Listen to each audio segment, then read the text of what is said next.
кои не помина на македонскиот народ, се уште поробени, но да се надеваме не уште за долго време. Токму затоа, заради Филипи, Александар, заради Самуил, заради Гоци и бројни други наши синови и керки, треба и на меѓународната заедница, и на домашните властодржци да им порачаме дека не прифаќаме никакво привремено име, не прифаќаме никаква Бајрам или некаква друга република. Ние само прифаќаме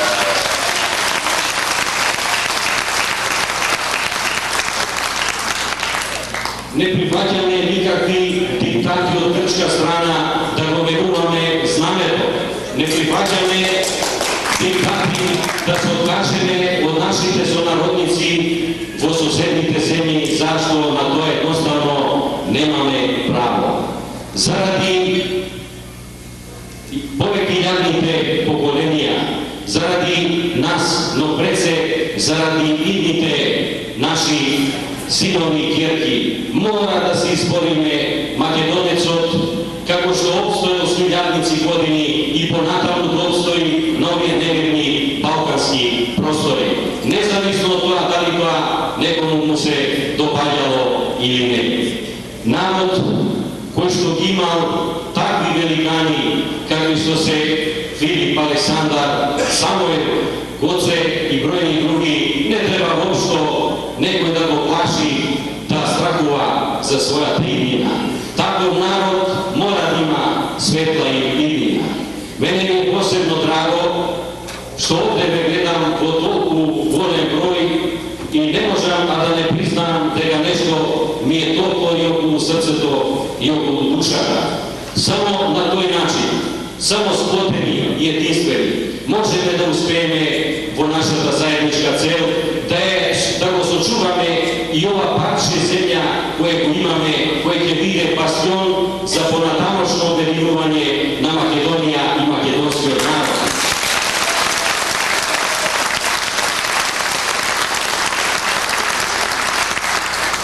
Да живее единството на македонскиот народ.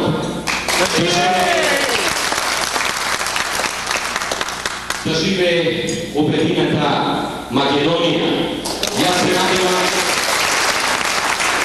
Јас се надевам дека нашите американски пријатели крајно време да сватат да не ни поставуваат никакви диктати и да не доверуваат во непријатни ситуации.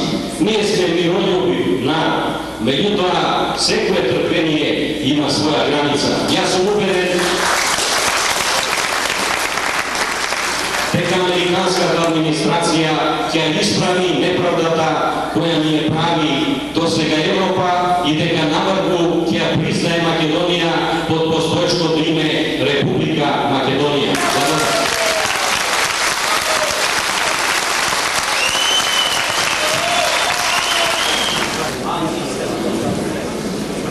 Дами и господа, почитувани сонародници, драги браќа и сестри македонци, во името на Обединените македонци на Европа, чест ми е да ја поздравам и да ви посакам добра забава и успешна работа на овој процес на Македонски светски конгрес за Северна Америка. Ние това обединување го започнаме во Европа мината година преку обединените македонци во Германија, а на 6 и 7 февруари оваа година во Карсове во Германија во одржаме првиот конгрес на Македонскиот светски конгрес, кој добро се каже Обединени македонци, и гледајќи ја целта и интересот, односно патриотското чувство кое не води кон мајка Македонија, одлучиме да го пристапиме на Македонскиот светски конгрес регистриран во 1990 година, чиј што лидер е господин Тодор Петров, независен пратеник во Македонскиот столица.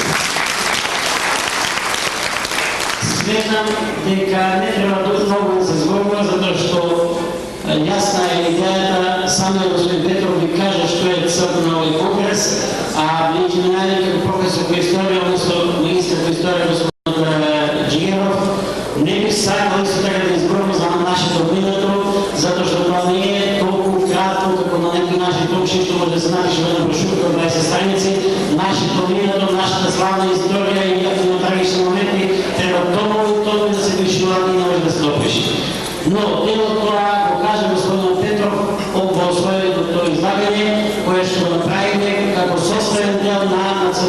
програма на Македонския светски конгрес.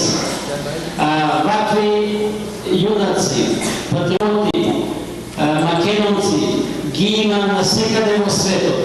За да дозволиме се уште да бидат разединени вместо обединени. Тргнувајќи од таа девиза, обединените македонци во било каде се наоѓа на земјата топка, ние го започнаме во чего, тоа тркало, таа кола на обединување тргна надоле и нема сила што ќе не се опри, што ќе успее да не разедини.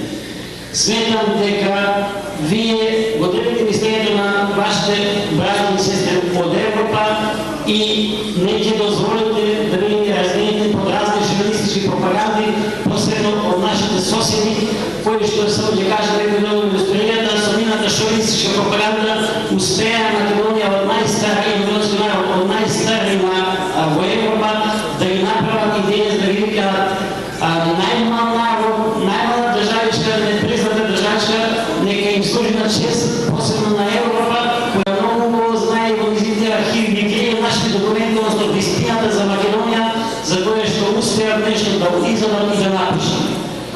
Вас ви е јасно дека нема слобода од друг ослободител. Слободата на македонскиот народ си ја бара сам себе и не треба да бара помош од никого од соседите.